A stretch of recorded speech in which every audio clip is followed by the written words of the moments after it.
বক্তা সাহেবেরাও বয়ান করার আগে কিন্তু ঘরের ভিতরে 1 ঘন্টা চিল্লায় চিল্লায় আগে ট্রেনিং দেয়, তারপরে আসে, ঠিক না? যে রিক্সা চালায় সে আগে রিক্সা চালানোর প্র্যাকটিস করে, যে ভ্যান চালায়, ট্রাক চালায়, ট্রাকের ড্রাইভার, মোটরসাইকেলের ড্রাইভার, এগুলো আগে কষ্ট করে শিখতে হয়, এরপরে চালায়, ঠিক না?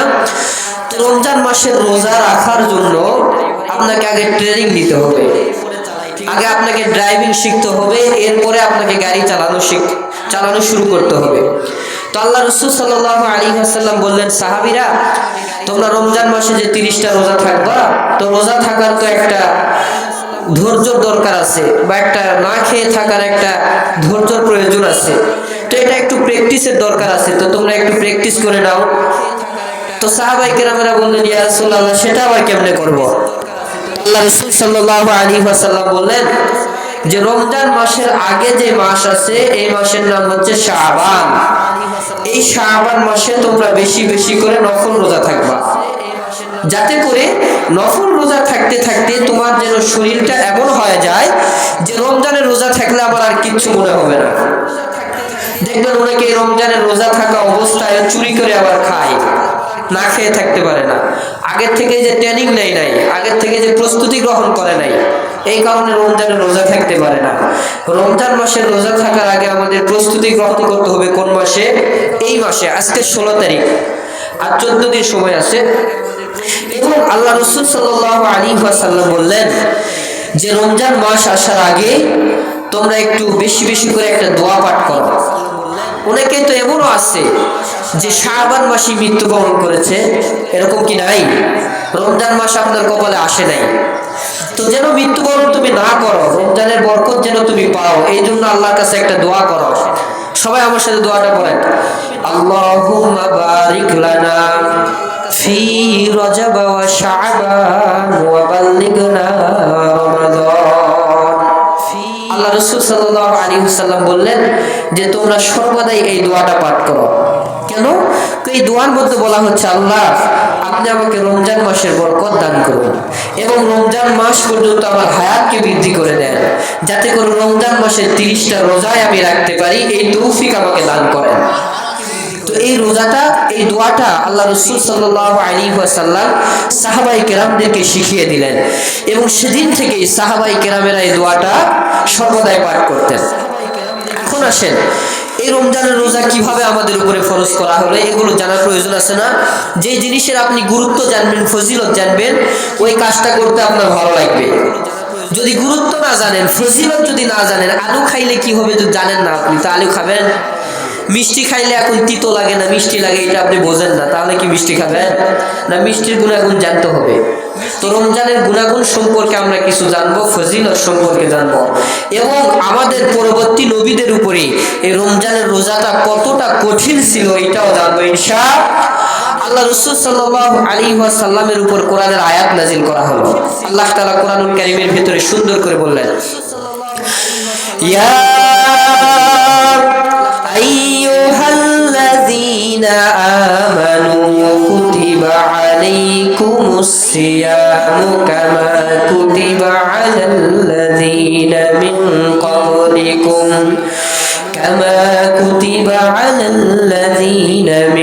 ক্বাবলিকুম লাআল্লাকুম তাত্তাকুন। আল্লাহু আকবার বলেন। আমার আল্লাহ তাআলা বিশ্ব নবীর উপরে যখন আয়াতটাকে সুন্দর করে নাজিল করে দিলেন, আল্লাহ তাআলা বিশ্ব নবীকে ডাকতে বললেন, ওগো রাসূল, ওগো পয়গম্বর, আপনার উপরে কোরআনুল কারীমের আয়াতটা নাজিল করে আমি আল্লাহ তাআলা সুন্দর করে আপনাকে জানিয়ে দিলাম, ইয়া আইয়ুহাল্লাযীনা আমানু, ও নবী আপনি তাদেরকে ডাকতে থাকেন, তাদেরকে ঘোষণা করে আপনি জানিয়ে দেন, কাদেরকে? ইয়া আইয়ুহাল্লাযীনা আমানু, আপনি মুমিন ব্যক্তিদেরকে ডাকতে থাকেন এবং মুমিন ব্যক্তিদেরকে ডেকে ডেকে আপনি বলেন, ইয়া আইয়ুহাল্লাযীনা আমানু কুতিবা আলাইকুমুস সিয়াম, আমি আল্লাহ তাদের উপরে রমজানের রোজাকে ফরজ ফরজ করে দিয়েছি। শুধু তাদের উপরে নয়, তাদের পরবর্তীতে যত মানুষেরা রয়েছে, কামা কুতিবা আলাল্লাযীনা মিন ক্বাবলিকুম, আমি আল্লাহর আগে যত মানুষকে সৃষ্টি করে দুনিয়াতে পাঠিয়ে দিয়েছি, আমি আল্লাহ তাদের উপরে কোরআনুল কারীমের ভিতরে আজ এই ঘোষণা করেছি রমজানের রোজা ফরজ করেছি। এইগুলো শুধু তোমাদের উপরেই ফরজ করা হয়েছে এমন নয়, তোমাদের আগে যত নবীদেরকে পাঠানো হয়েছে, যত মানুষদেরকে পাঠানো হয়েছে, সবার উপরে আমি আল্লাহ এই রমজানের রোজাকে ফরজ করে দিয়েছিলাম। সুবহানাল্লাহ বলেন। এই যুবক ভাইরা আমার কথাগুলি ভালো করে বুঝবেন। বিশ্ব নবীর উপরে যখন আয়াতটাকে সুন্দর করে নাজিল করা হলো, নবী আমার এই ঘোষণাটা মানুষদের মাঝে দিয়ে দিলেন। মানুষেরা ঘোষণা পাওয়ার পরে বিশ্ব নবীর কাছে এসে ডাক দিয়ে বললেন, ওগো রাসূল, আমরা কিভাবে আপনার উপরে রমজানের রোজা থাকবো? বিশ্ব নবী আবার বললেন, তোমরা শুনে নাও, রাতের ভেতরেও কখনো খাবার চলবে না। সুবহানাল্লাহ বলেন। অথচ আমরা রাতের ভেতরে খাবার খাই, দিনের বেলা না খেয়ে থাকি, ঠিক কিনা বলেন? অথচ বিশ্ব নবী বললেন, রাতের ভেতরে খাওয়া কখনো চলবে না এবং রাতের ভেতরে স্ত্রী সহবাসও করা চলবে না। এই সবগুলো থেকে বিরত যেই ব্যক্তি থাকতে পারবে, আমার আল্লাহ বললেন ওই ব্যক্তির রোজাটাকে আমি আল্লাহ কবুল করে নেব। আর যেই ব্যক্তি রাতের বেলা খেয়ে ফেলেছে, ওই ব্যক্তি দিনের বেলা আর কখনো রোজা থাকতে পারবে না। সুবহানাল্লাহ বলেন। আচ্ছা বলেন তো, আমরা রাতের বেলা খাই কি খাই না? জোরে বলেন। কিন্তু শুরুর দিকে আল্লাহ রাসূল সাল্লাল্লাহু আলাইহি ওয়াসাল্লাম বলতেছিলেন, রাতেও কখনো খাওয়া চলবে। আপনাকে ইফতার করার পরে এশার নামাজের আগ পর্যন্ত আপনি যত খাবার ইচ্ছা খেয়ে নেবেন, কিন্তু এশার নামাজের পরে ঘুমানোর আগ দিয়ে এখান থেকে শুরু করে পরের দিন মাগরিব পর্যন্ত, পরের দিন কি পর্যন্ত? মাগরিব পর্যন্ত কখনো কোনো খাবার আর চলবে না। রাতের বেলাও কি করতে পারবে না? খেতে পারবে না। এখন দেখেন আমাদের জন্য আল্লাহ রাসূল সাল্লাল্লাহু আলাইহি সাল্লাম কতটা সহজ করে দিয়েছেন। যখন এই ঘোষণা হয়ে গেল, সমস্ত সাহাবীরা রাতের বেলা খাওয়া বন্ধ করে দিয়েছে। রাতের বেলাও কেউ খায় না, দিনের বেলাও আর কেউ খায় না। মাগরিব থেকে এশা পর্যন্ত যেই সময় রয়েছে, এই সময়ের ভিতরে সমস্ত সাহাবায়ে কেরামরা খেতেন। হঠাৎ করে একদিন হযরত সিদ্দিক আকবর আবু বকর সিদ্দিক রাদিয়াল্লাহু তাআলা আনহু রাতের বেলা ঘুম থেকে উঠে হঠাৎ করে দেখতেছে পাতিলের মধ্যে খাবার রয়েছে।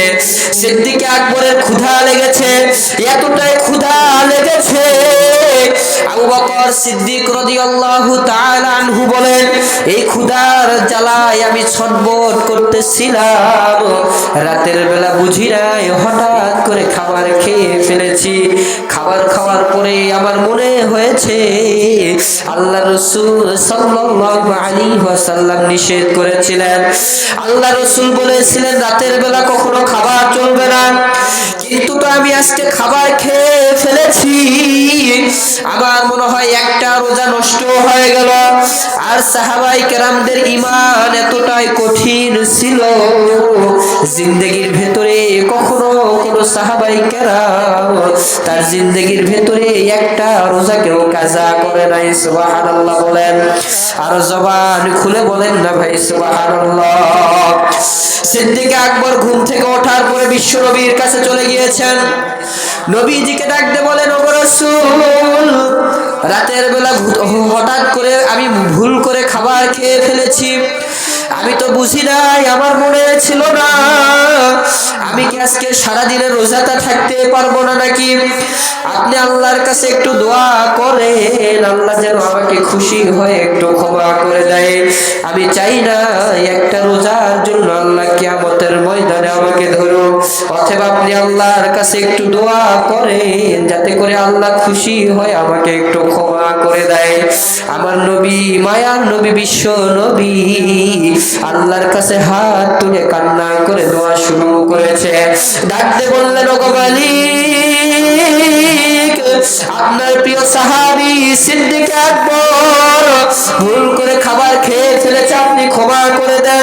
আল্লাহর কাছে যখন দরখাস্ত চলে গিয়েছে, আমার আল্লাহ সুন্দর করে জিবরাইল আমিনকে পাঠিয়ে দিয়েছেন। জিবরাইল আমিন বিশ্ব নবীর কাছে এসে বলে, গো রাসূল, সিদ্দিক আকবর যেই খাবারটা খেয়েছে, আমার আল্লাহ বেজার হয় নাই, আমার আল্লাহ খুশি হয়, তাকে ক্ষমা করেছে। আল্লাহু আকবার বলেন, আর জবান খুলে চিল্লায় বলেন আল্লাহু আকবার। সিদ্দিক আকবর খুশি হয়েছেন। আমার আল্লাহ ডাকতে বললেন, ওগো রাসূল, আপনি সিদ্দিক আকবরকে জানিয়ে দিতে থাকেন, ওমর রাদিয়াল্লাহু তাআলা আনহুকে জানিয়ে দেন, ওসমান গনি রাদিয়াল্লাহু তাআলা আনহুকে জানিয়ে দেন, আপনার যত সাহাবীরা রয়েছে সমস্ত সাহাবায়ে কেরামদেরকে আপনি জানিয়ে দেন, আবু বকর সিদ্দিক রাদিয়াল্লাহু তাআলা আনহু রাতের বেলা যে খাবার খেয়েছে, আমার আল্লাহ বেজার হয় নাই, আমার আল্লাহ খুশি হয়ে তাকে ক্ষমা করেছে এবং একটা পুরস্কার দান করেছে। আজকের পর থেকে কিয়ামতের রাত পর্যন্ত যত মুসলমানেরা রমজানের রোজা থাকবে, তারা রাতের বেলা না খেয়ে থাকবে না, তারাও আজকে থেকেই রাতের বেলা খাবার খেয়ে তারপরে রোজা থাকবে। সুবহানাল্লাহ বলে। তাহলে বলেন তো, শুরুর দিকে রাতের বেলা খাওয়া কি জায়েজ ছিল? এটা কে জায়েজ করেছেন? আল্লাহ তাআলা জায়েজ করেছেন। কার মাধ্যমে? সাহাবায়ে কেরামের মাধ্যমে।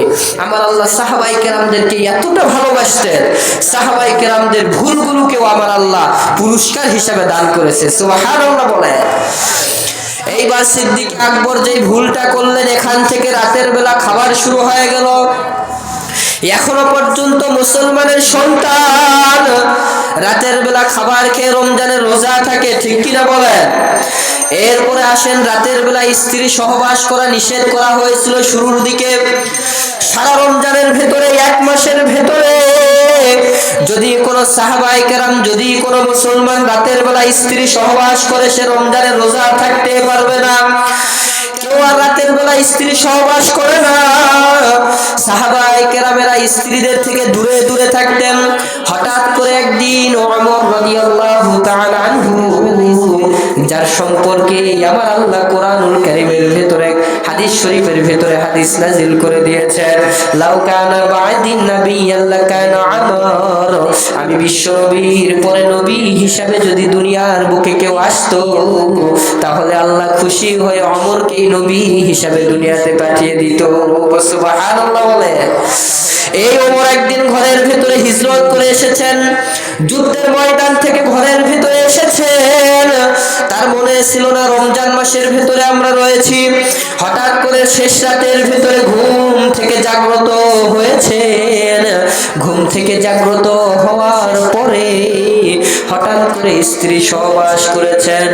স্ত্রী সহবাস করার পরে, গোসল করার পরে মাথার ভেতরে মনে হয়েছে, আল্লাহ রাসূল তো নিষেধ করেছে এই 30 দিনের ভেতরে কখনো স্ত্রীর সাথে সহবাস করা যাবে না, কিন্তু আমি ওমর তো ভুল করে সহবাস করে ফেলেছি। আমার মনে হয় রমজানের রোজা থাকা হবে না। রাতের বেলা বিশ্বনবীর দরবারে দৌড়ে চলে গিয়েছেন।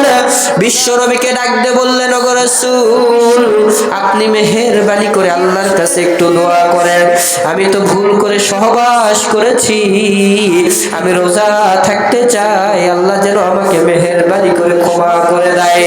বিশ্বনবী আমার আল্লাহর কাছে দোয়া করলেন, আল্লাহকে ডাক দিয়ে বললেন, ওগো মালিক, আপনার প্রিয় সাহাবী ভুল করেছে, তাকে আপনি মেহেরবানি করে ক্ষমা করে দেন। এইবার কিছুক্ষণ পরে জিবরাইল আলাইহিস সালাতু ওয়াস সালাম আসলেন। বিশ্বনবীর দরবারে আসার পরে বিশ্বনবীকে ডাকলেন, ডাকতে বললেন, ওগো পয়গম্বর, ওগো দয়ার নবী, ওগো মায়ার নবী, আপনি শোনেন, আমার আল্লাহ ওমরের উপরে বেজার হয় নাই, আমার আল্লাহ খুশি হয়ে বলেছে আজকে থেকে কিয়ামত পর্যন্ত যত মানুষ রোজা থাকবে, সবাই প্রত্যেকেই রাতের বেলা স্ত্রীর সাথে সহবাস করবে। সুবহানাল্লাহ বলে। আচ্ছা বলেন তো, শুরুর দিকে এটা কি হালাল ছিল? হালাল ছিল না। কিন্তু আল্লাহ রসুল সাল্লাল্লাহু আলাইহি ওয়াসাল্লামকে আমার আল্লাহ তাআলা পরে আবার শীতলতা দিয়েছেন, যাতে করে আমার বান্দার রমজানের রোজা থাকতে পারে। এখন আমাদের মাঝে রমজান আসতেছে, স্ত্রী সহবাস, রাতের বেলা খাবার, সব কিছু আল্লাহ শীতলতা দেওয়ার পরেও দেখবেন পর্দার আড়ালে চুরি করে গাঁজা খায়, বিড়ি খায়, ভাত খায়, হোটেলের ভিতরে কত সুন্দর করে ঘিরে দিছে না, সুবিধা করে দিছে, এখানে যায় আবার চুপি চুপি খাওয়ার ব্যবস্থাও আছে, ঠিক না? তারপরও মুনাফিক মার্কা মুসলমানের রমজানের রোজা থাকে। এখন আসেন তাহলে, রমজানের রোজা আমাদের উপরে শুরুর দিকে কি ছিল আর এখন আমরা কিভাবে চলতেছি এটা তো আপনারা বুঝেছেন। এখন আসেন রমজানের ফজিলত সংক্ষেপে বলে শেষ করে দিব। আল্লাহ রাসূল সাল্লাল্লাহু আলাইহি ওয়াসাল্লাম হাদিস শরীফের ভিতরে বলেছেন, বিশ্বনবী আমার হাদিস শরীফের ভিতরে সাহাবাই কেরামদেরকে ডাকলেন, ডাকার পরে সাহাবাই কেরামদেরকে এরকম বসে নিলেন, বসে নেওয়ার পরে বিশ্বনবী আমার সুন্দর করে তাদেরকে হাদিসটা শুনিয়ে দিলেন। হাদিসটার ভিতরে বিশ্বনবী আমার বলতেছেন, ওয়ামান কামা রমাদান ঈমানান ওয়া ইহতিসাবান গুফির লাহু মা তাকদ্দামা মিন যামবিহি। পুরা পৃথিবীর মানুষেরা তোমরা শুনে নাও, ওয়ামান কামা রমাদান ঈমানান ওয়া ইহতিসাবান গুফির লাহু মা তাকদ্দামা মিন যামবিহি। যেই ব্যক্তি রমজানের রোজাগুলি থাকবে এবং দাঁড়িয়ে দাঁড়িয়ে ইবাদত করবে, মা তাকদ্দামা মিন যামবিহি, আমার আল্লাহ সুন্দর করে বলেছেন তার জিন্দেগির ভেতরে যত গুনাহ রয়েছে সব গুনাহগুলোকে আমার আল্লাহ সুন্দর করে ক্ষমা করে দিবেন। সুবহানাল্লাহ বলেন। এরপরে আমার নবী, বিশ্ব নবী, মায়ার নবী বলেন, ওয়ামান কামা রমাদান লাইলাতুল কদরি ঈমানান ওয়া ইহতিসাবান গুফিরা লাহু মা তাকদ্দামা মিন যামবিহি। যে আল্লাহর বান্দা লাইলাতুল কদরে রাতে ইবাদত করবে তাকে আমার আল্লাহ হাজার রাতে ইবাদত করার সওয়াব দিয়ে দিবে। সুবহানাল্লাহ বলে। পৃথিবীর বুকে যত দিন আছে সমস্ত দিনের মধ্যে হতে একটা দিন আমার আল্লাহর কাছে সবচাইতে বেশি পছন্দের দিন হচ্ছে লাইলাতুল কদর। জোরে বলেন কি? লাইলাতুল কদর। কিন্তু এই কদর তো ওই ব্যক্তির জন্য যে রমজানের রোজা। আল্লাহ রাসূল সাল্লাল্লাহু আলাইহি ওয়াসাল্লাম স্পষ্ট ঘোষণা দিয়েছেন, যে ব্যক্তি রমজানের রোজা থাকবে না, রোজার পরে ঈদের দিন ওই ব্যক্তির জন্য নয়। ওই ব্যক্তির জন্য কি? ঈদের দিন নয়। ঈদ তো তাদের জন্য, খুশি তো তাদের জন্য যারা রমজানের রোজা থাকবে। সুবহানাল্লাহ বলে। বিশ্বনবী আমার মদিনার উদ্দেশ্যে রওনা দিয়েছেন। কাফের মুশরিক বিশ্বনবীর রাস্তার সাইডে দাঁড়িয়ে রয়েছেন। বিশ্বনবীকে দেখার পরে কাফের মুশরিকেরা হাসি ঠাট্টা করতেছেন। বিশ্বনবীকে ডাকতে বলে, ওই যে দেখো নবী দুনিয়ার বুকে এসেছে, সে নাকি পুরা পৃথিবীর নবী, অথচ আজ থেকে কয়েকদিন হয়ে গিয়েছে সে তার উপরে আল্লাহ তাআলার ওহী নাজিল করে না। আল্লাহ তাআলা তার নবীকে ভুলে গিয়েছে। তার নবীর কথা আল্লাহ তাআলার মনে হয় মনে নাই। আল্লাহ তাআলা তার নবীকে ভুলে গিয়েছে। বিশ্বনবী এই কথাটা শোনার পরে বাড়িতে এসেছেন। বাড়িতে আসার পরে কান্না শুরু করেছেন, হাউমাউ করে কান্না করতেছে। আমার আল্লাহ সঙ্গে সঙ্গে জিবরাইল আমিনকে নাজিল করে দিয়েছেন। জিবরাইল আমিন এসে বিশ্ব নবীকে ডাক দিয়ে বলে, ওগো রাসূল, ওগো নবী, ওগো পয়গম্বর, আপনি কাঁদবেন না, আপনি টেনশন করবেন না। আমার আল্লাহ কিছু সময়ের জন্য আপনার উপরে ওহী বন্ধ করেছে। আপনার উপরে সব সময় ওহী নাজিল করা হলে আপনি চাপ সহ্য করতে পারবেন না। এই কারণে আমার আল্লাহ কিছুদিন আপনার উপরে ওহী বন্ধ করেছে। আমার আল্লাহ কোরআনুল কারীমের ভিতরে তখন সূরা নাজিল করে দিলেন। সূরার নাম হচ্ছে সূরাতুদ দুহা। আমার আল্লাহ সুন্দর করে বিশ্ব নবীকে ডাকলেন, ওয়াদ-দুহা ওয়াল-লাইলি ইযা সাজা মা ওয়াদ্দা'আকা রাব্বুকা ওয়া মা ক্বালা ওয়ালাল আখিরাতু খায়রুল লাকা মিনাল উলা। আল্লাহু আকবার বলেন। হয় না? আরো জোরে চিল্লায় বলেন না ভাই, আল্লাহু আকবার। বিশ্বনবী আমার, বিশ্বনবী ঘরের ভিতরে বসে রয়েছেন। আমার আল্লাহ বিশ্বনবীকে ডাকতেছেন, ওয়াদ-দুহা, ও নবী, আপনাকে দোহা বলে আমি আল্লাহ ডাক দিলাম। সুবহানাল্লাহ বলেন। ওয়াল্লাইলি ইযা সাজা, ওয়াল্লাইলি মানে রাত, ইযা মানে যখন, সাজা মানে যখন আচ্ছন্ন হয়ে যায়, যখন গভীর রাত হয়ে যায়, এই গভীর রাতের কসম করে আমি বললাম ওয়াল্লাইলি ইযা সাজা মা ওয়াদ্দাকা রাব্বুকা ওয়া মা ক্বালা।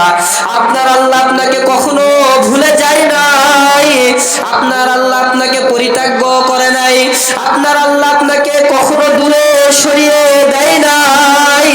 যেই কাফের মুশরিকেরা আপনাকে বলেছে আমি আল্লাহ আপনাকে ভুলে গিয়েছি, তাদেরকে এই বাণীটা আপনি সুন্দর করে শুনিয়ে দেন।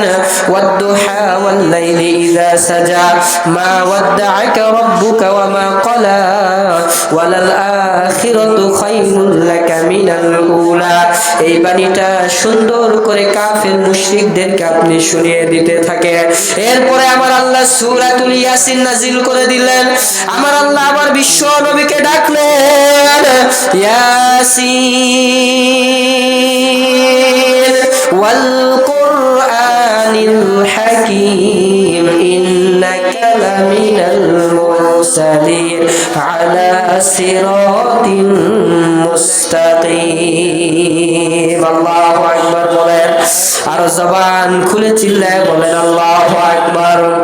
আমার আল্লাহ বিশ্ব নবীকে ডাকলেন, ইয়াসিন ওগো নবী আপনি আবার সবাইকে সুন্দর করে জানিয়ে দিন, ওয়াল কুরআনিল হাকীম, হিকমত পূর্ণ কোরআনুল কারীমের আমি কসম করে বললাম। জোরে বলেন কিসের কসম? জবান খুলে বলেন কিসের কসম? কোরআনুল কারীমের আমি আল্লাহ কসম করে বললাম, ইন্নাকা লামিনাল মুরসালিন আলা সিরাতিন মুস্তাকিম। ইন্নাকা লামিনাল মুরসালিন, আপনি হচ্ছেন সত্য নবী, আপনি হচ্ছেন সত্য নবী। আপনার মতন নবী পুরো পৃথিবীর বুকে কোথাও নাই। ইন্নাকা লামিনাল মুরসালিন আলা সিরাতিন মুস্তাকিম। শুধু আপনি সত্য নবী এরকম কোন বিষয় নয়, আপনি শুধু সত্য নবী এরকম নয়, আলা সিরাতিন মুস্তাকিম, আপনি সোজা সরল সঠিক পথে পরিচালিত। সুবহানাল্লাহ বলেন। আল্লাহ তাআলা সুন্দর করে বিশ্ব নবীকে জানিয়ে দিলেন, আপনি শুধু সবার নেতা এরকম নয়, আপনি সোজা সঠিক সরল পথে পরিচালিত। আর যারা আপনাকে অনুসরণ করবে এরা আপনার সঙ্গেও জান্নাতের ভিতরে মেহমান হিসাবে থাকবে। সুবহানাল্লাহ বলেন। আমার আল্লাহ তাআলা বিশ্ব নবীকে কখনো কখনো ওয়াদ্দুহা বলে ডেকেছেন, কখনো ইয়াসিন বলে ডেকেছেন, ইয়া আইয়ুহাল মুজাম্মিল বলে ডেকেছেন, ইয়া আইয়ুহাল মুদাসসির বলে ডেকেছেন। এই ইয়াসিন, তোহা, আইন, সিন, মিম এগুলোকে হরফুল মুকাত্তাআ বলা হয়। এগুলোর কোনো অর্থ নাই, এগুলোর অর্থ একমাত্র আল্লাহ তাআলা ভালো জানে। আল্লাহ তাআলা কি অর্থ দিবেন এটা আল্লাহ তাআলাই ভালো জানে। এগুলোকে বলা হয় হরফুল মুকাত্তাআত, এগুলোর কোনো অর্থ হয় না।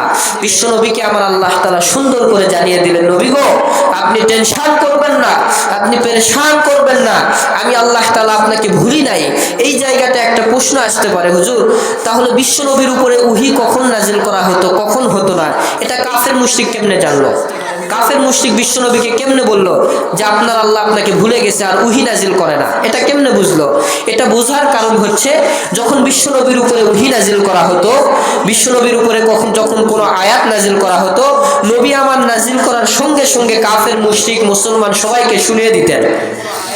কিন্তু কয়েকদিন থেকে বিশ্ব নবী আর কাউকে আয়াতের কোনো ব্যাখ্যাও শোনায় না, কোনো হাদিসও শোনায় না।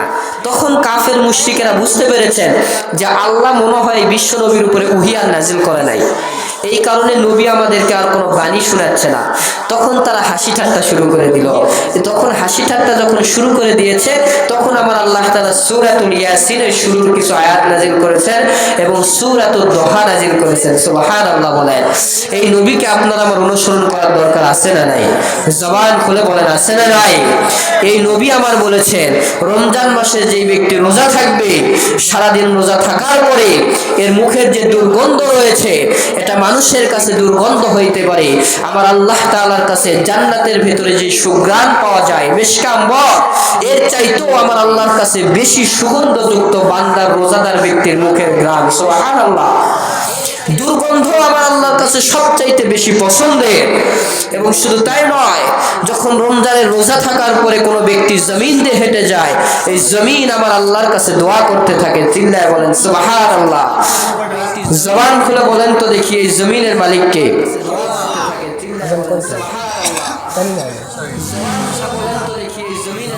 আজান কি হয়েছে? 30-এ মনে হয় আজান, না? আচ্ছা, মনে হয় আজকে 30-এ আজান দেবেন না? 30-এ মনে হয় আজান, না? তো যেটা বলতেছিলাম, এই জমিনের মালিক কে? জোরে বলেন। আমাদেরকে যিনি খাওয়ায় তিনার নাম কি? এই চন্দ্র সূর্য কে বানিয়েছেন?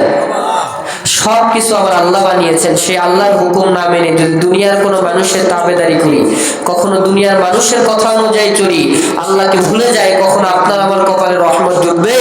জোরে বলেন।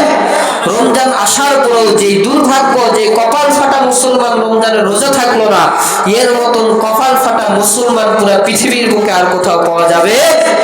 কোথাও পাওয়া যাবে না। এই জন্য আমাদের সামনে রমজান মাস আসতেছে। আজকে 16 তারিখ, শাবান মাসের 16 তারিখ, আর হয়তো 14 দিনের মতো আছে। এই 14 দিন পরেই আমাদের সামনে সবচাইতে বরকতময় মাস আসবে, রমজান মাস।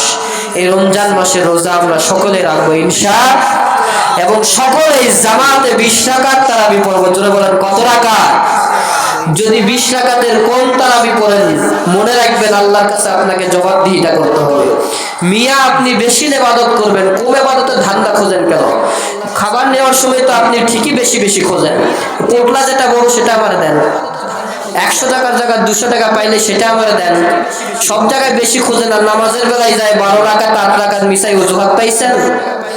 20 রাকাতের হাদিস হবে, আর 8 রাকাতের হাদিসে একটা, তারপরেও সেটা ভালোভাবে সহি নয়, আর সেটা নিয়ে আপনারা মারামারি শুরু করে দিচ্ছেন। আমরা 8 রাকাতই পড়বো, 12 রাকাতই পড়বো। কত রাকাত পড়তে হবে জোরে বলে? বুখারী শরীফের হাদিস, আল্লাহ রাসূল সাল্লাল্লাহু আলাইহি ওয়াসাল্লাম তারাবির নামাজে গেলেন। তিনি তারাবির নামাজে যাওয়ার পরে 23 রাকাত নামাজ পড়েছিলেন। জোরে বলেন কত রাকাত? ওমর রাদিয়াল্লাহু তাআলা নিজে সেই নামাজের ইমামতি করেছেন। দ্বিতীয় দিন আল্লাহ রাসূল সাল্লাল্লাহু আলাইহি ওয়াসাল্লাম নামাজের জন্য আর মসজিদে আসে নাই। সমস্ত মুসল্লিরা দাঁড়িয়ে আছে, আল্লাহ নবী আসে না কেন, আসে না কেন? তিনি আসলেই তো আমরা তারাবির নামাজ শুরু করে দিব। আল্লাহ নবী আসে না। সমস্ত মুসল্লিরা আল্লাহ নবীর বাড়িতে চলে গিয়েছেন, যাই বলতেছেন, ইয়া রাসূলুল্লাহ, আপনি তারাবির নামাজে আসলেন না কেন? আপনি আসলেই তো আমরা তারাবির নামাজ শুরু করে দিব। আল্লাহ রাসূল সাল্লাল্লাহু আলাইহি ওয়াসাল্লাম বললেন যে, বাবা, আমি যেই কাজটা একটু নিয়মিত করি, বেশি করি, এটা আল্লাহ আপনাদের উপরে, তোমাদের উপরে ফরজ করে দেয়। আমি ভয় করতেছিলাম যে আল্লাহ তাআলা তোমাদের উপর হয়তো এটা ফরজ করে দিতে পারে, এই কারণে আমি আজকে নামাজে যাই নাই। এটা যেহেতু সুন্নাত বিষয়, নফল বিষয়, তোমরা নিজে থেকে নিজেরা পড়ে নাও। এরপর থেকে মক্কাবাসীরা 63 রাকাত নামাজ পড়েছে। জোরে বলেন কত রাকাত? মুসান্নেফে আবি শাইবা, মুসান্নেফে আব্দুর রাজ্জাক কিতাবের ভিতরে এসেছে, মক্কাবাসীরা 63 রাকাত তারাবির নামাজ পড়েছে, মদিনাবাসীরা 43 রাকাত তারাবির নামাজ পড়েছে। জোরে বলেন কত রাকাত? এই জায়গার ভিতরে 20-এর কোনো গুণগান আছে? জোরে বলেন আছে? কোথায় 63 আর কোথায় 43? আর আপনারা 20-এর নিচে নিয়ে আসে 12-8 নিয়ে গন্ডগোল শুরু করে দিচ্ছেন। মনে রাখবেন, যদি 8 রাকাত হয়, ধরে নেন হাদিস বাদ, হাদিসের কিতাব একটাও নাই, ধরে নেন একটা কিতাবও নাই, আপনি 20 রাকাত পড়লে কি ক্ষতি আছে? আল্লাহ তাআলা বলবে যে, বাবা, আমি তো 8 রাকাত তোমাদের উপর তারাবি দিছিলাম, তোমরা তো বেশি পড়ে ফেলেছো, আমি আল্লাহ বেশি খুশি হয়ে গেছি, যাও জান্নাতে চলে যাও। ঠিক না? আর যদি আল্লাহ এরকম বলে যে 20 রাকাত পড়ছিলাম, 8 রাকাত পড়ছস কেন, আর বাদ বাকিগুলা তোর কে পড়বে? নানা পড়বে, যা জাহান্নামে চলে যা, তখন কি করবেন? তো বেশি বললে কখনো ক্ষতি হবে? কখনো ক্ষতি হবে না। মিশকাত শরীফের ভিতরে একটা হাদিস এসেছে, আল্লাহ রাসূল সাল্লাল্লাহু আলাইহি ওয়াসাল্লাম বলেছেন, যদি কোনো ব্যক্তি 30 দিন তারাবির নামাজ সুন্দরভাবে আদায় করতে পারে, ওই ঈদের আগেই আল্লাহ তাআলা তার জিন্দেগীর সমস্ত সগীরা গুনাহগুলোকে মাফ করে দিবেন। সুবহানাল্লাহ বলেন। তাহলে আপনারা সকলে তারাবির নামাজ আদায় করবেন তো ইনশাআল্লাহ? আমরা তারাবির নামাজ আদায় করতে যাইও বিরক্ত হয়ে যাই, হুজুর একটু জোরে পড়ালে মনে হয় ভালো হতো, কিন্তু ধীরে ধীরে তারাবির নামাজ আদায় করাটাই একটু ভালো। কিন্তু আপনাদের ডিজিটাল ভাবনা অনুযায়ী হুজুররাও ডিজিটাল হয়ে গেছে, তাছাড়া মুসল্লি থাকে না দেখে হুজুরাও ঢকাঢক মেরে দেয়। তাছাড়া মুসল্লিতে থাকে না, একটু ধীরে পড়লে 8 রাকাতের পর সব ফাঁকা, আর একটু জোরে পড়লে সবাই 20 রাকাত পড়ে। এই জন্য ডিজিটাল হুজুররাও একটু ডিজিটাল ভাবেই নামাজ পড়ায়। তো আপনারা একটু হুজুরদেরকে সাহস দিবেন, হুজুর ধীরে পড়ান, আমরা সকলে আপনার পিছনে আছি। বলা যাবে তো ইনশাআল্লাহ? আল্লাহ তাআলা আমাদের সবাইকে এই কথাগুলোর উপরে রমজানের ফজিলত নেওয়া এবং রমজানের ফজিলতের উপরে সর্বদাই আমাদেরকে চলার, রমজানের 30টা রোজা ধরে রাখার তৌফিক দান করুন। সকলে বলি আল্লাহুম্মা আমিন। জোরে বলি আল্লাহুম্মা আমিন। আল্লাহ তাআলা সবাইকে কবুল করুন। সকলে বলি আমিন। আল্লাহ তাআলা আমাদের, যেহেতু এখন আজান হয়ে যাবে, মসজিদে নামাজ হবে না ভাই, সকলে মসজিদে যাবেন, যায় নামাজ হবে। এরপরে আমাদের দ্বিতীয় মেহমান আমার খুবই বন্ধু মানুষ, মেজবাহুল আজম। মেজবাহ আমার বন্ধু নয়, সবারই বন্ধু। জয়পুরহাটের যত বক্তা আছে সবার বন্ধু। আপনাদের নামাজের পরে উনি উঠবে ইনশাআল্লাহ। তো আমরা সকলেই আশা করি আমরা সকলেই নামাজের পরে এসে এখানে বসবো ইনশাআল্লাহ। নামাজের পরে আবার হারে যায় না, বক্তা এসে দেখবে ফাঁকা, কাকে নিয়ে ওয়াজ করবে। এই জন্য আমরা সকলেই ইনশাআল্লাহ এখানে নামাজের পরে বসবো। আল্লাহ তাআলা সকলকে কবুল করে। সকলে বলি আমিন। আসসালামু আলাইকুম ওয়া রাহমাতুল্লাহি ওয়া বারাকাতুহু ওয়া আখিরু দাওয়ানা আলহামদুলিল্লাহি রাব্বিল আলামিন। এখানে নাকি আজান হবে, এখানেও নামাজ হবে, আপনারা বসেন, এখানে বসেন। فسبحان الله الذي لا يحصى امتنانه باللسان ولا بالقلم ونشهد أن سيدنا وسندنا وحبيبنا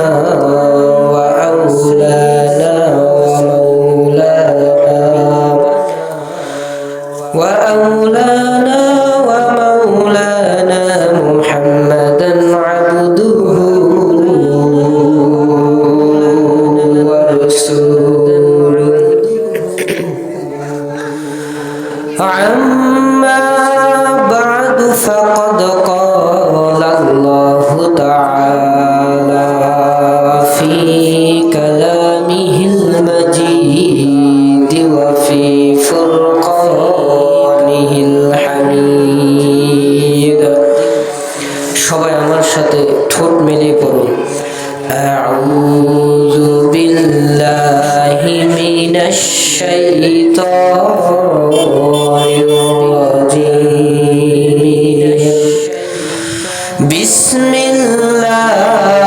বিসমিল্লাহির রাহমানির রাহিম।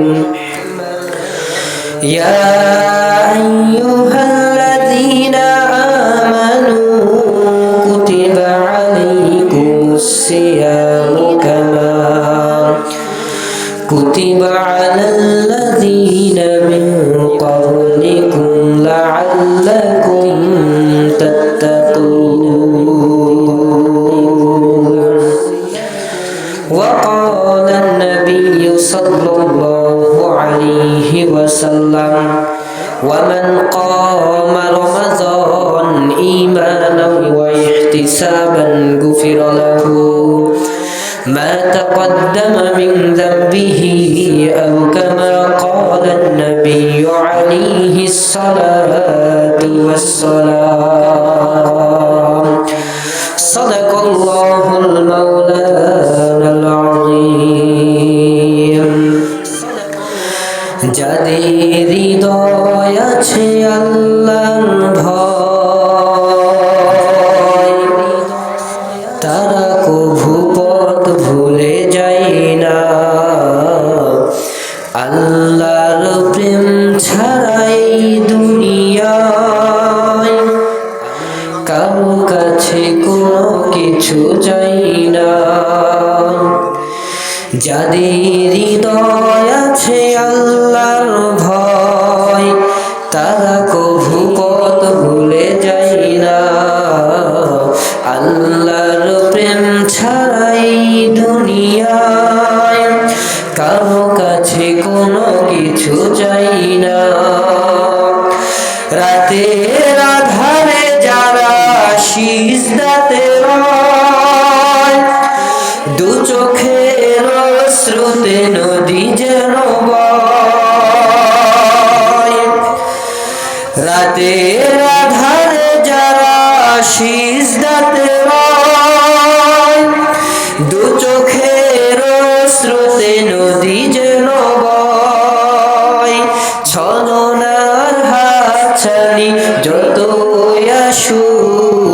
ছলনার হাতছানি যতই ডাকু পিছনে ফিরে সে তাকাই না। যাদের হৃদয় আছে আল্লাহর ভয় তারা কভু পথ ভুলে যাই না। আমরা সকলেই মহব্বতের সহিত জিকির করি লা ইলাহা ইল্লাল্লাহ, জোরে লা ইলাহা ইল্লাল্লাহ, লা ইলাহা ইল্লাল্লাহ, লা ইলাহা ইল্লাল্লাহ।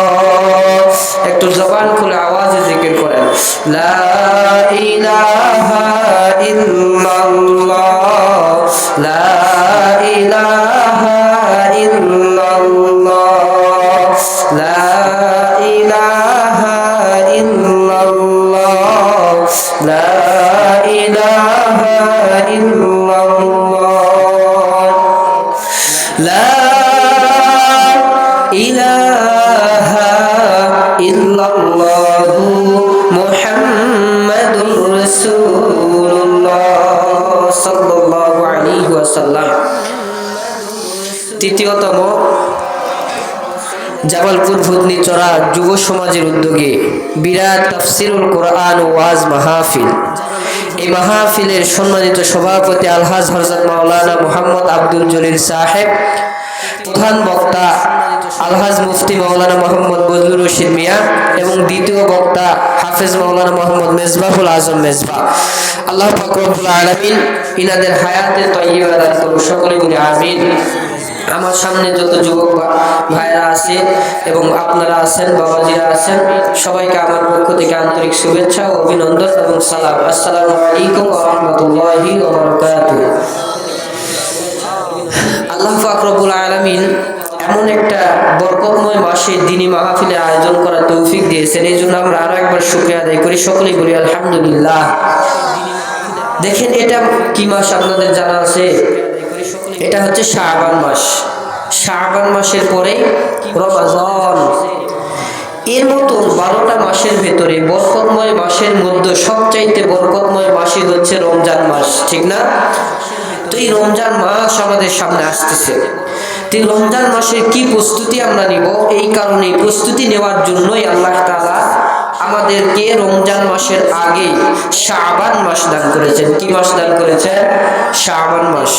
আমরা এখানে বসেছি ওয়াজ শোনার জন্য, এক কান্দে শুনে এক কান্দে বাহির করার জন্য নয়। এখানে যা শুনবো মৃত্যুর আগ পর্যন্ত সেটা মনে রাখতে হবে ইনশাআল্লাহ। আমি যত জায়গায় বয়ান করি মানুষের যেন মুখস্থ হয়ে যায়, এইভাবেই বয়ান করি। তো আল্লাহ তাআলা আমার জন্য দোয়া করবেন যেন আল্লাহ তাআলা আমাকে কবুল করে। এই মাসটার নাম হচ্ছে শাবান মাস।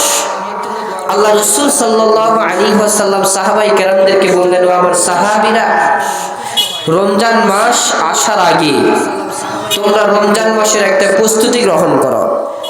প্রত্যেকটা জিনিসের প্রস্তুতি আছে। তোমরা রমজান মাসের একটা সাহাবায়ে কেরামদেরকে বললেন, ও আমার সাহাবীরা,